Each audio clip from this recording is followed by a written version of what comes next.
Démarrons la une des journaux, mesdames et messieurs, par La Nation. La Nation qui titre ce matin, point numérique communautaire, l'Internet haut débit disponible dans 40 communes. On peut lire un autre titre à la une du journal.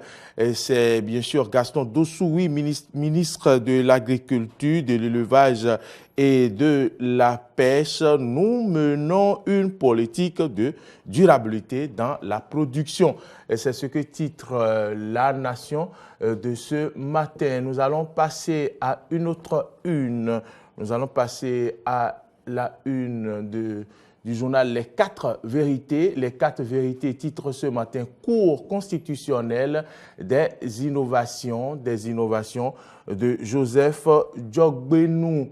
Et puis à la une du journal, on peut également lire un autre titre comme Audit des 18 000 enseignants reversés en 2008.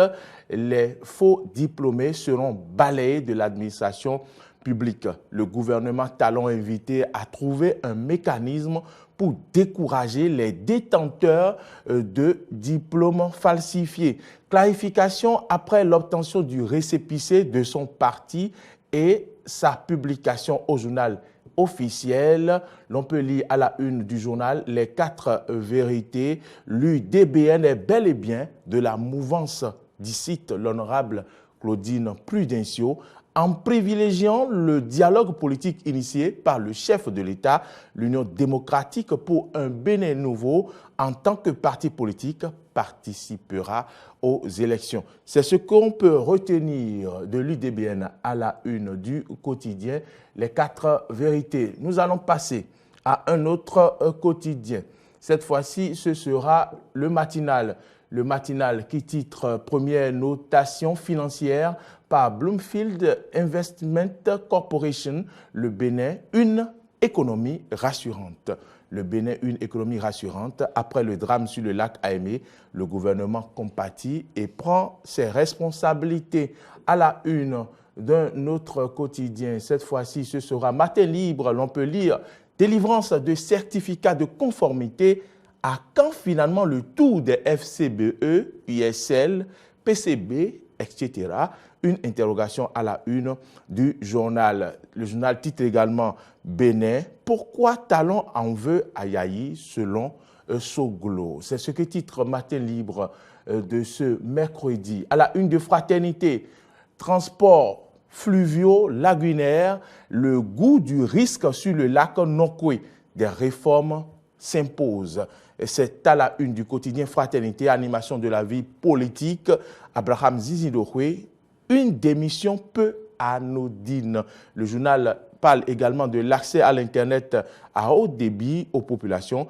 Le gouvernement et APSUCEP ouvrent 40 points numériques communautaires. À la une du quotidien Le Béninois Libéré, après l'agence standard AND Powers, Bloomfield donne de bonnes notes à la rupture. Écho de la Cour constitutionnelle, Djogbenou pour la dynamisation de l'institution. Le leader du jour titre Attitude bancale de Lionel face à son inéligibilité. Attitude bancale de Lionel face à son inéligibilité. Le Parti communiste béninois dénonce les élans de la France-Afrique de Zinsou. C'est ce qu'on peut retenir du quotidien Le Leader du jour. L'événement précise une information ce mercredi et titre l'ancien député FCBE Nourenou Achadé, invité de Soulaba Palab au siège de l'événement précis. Talon ne veut pas dialoguer. C'est ce qu'on peut retenir à la une du quotidien. L'événement précis de ce matin, déclaration sur l'actualité nationale. Le président Soglo invite la jeunesse à jouer son rôle. Titre aujourd'hui l'événement précis. La presse du jour, titre après le naufrage sur le lac Aimé, 3 ministres du gouvernement au chevet des familles éplorées. Et puis Nord-Sud quotidien, audit des enseignants reversés en 2008. Talon fait le ménage. Le challenge distribution gratuite des actes de naissance à Boycon, le maire Luc Atropo et des autorités politico-administratives plutôt donnent le top. Face à son déni de la justice béninoise, le PCB réagit et dénonce l'attitude colonialiste de Zinsou, non à la France-Afrique. Et puis, le Nouvel Observateur de ce matin, titre politique, société, le message de Nicéphore Dieudonné Soglo à la jeunesse béninoise. Voilà, mesdames et messieurs, ce qu'on peut retenir de la une des journaux de ce mercredi.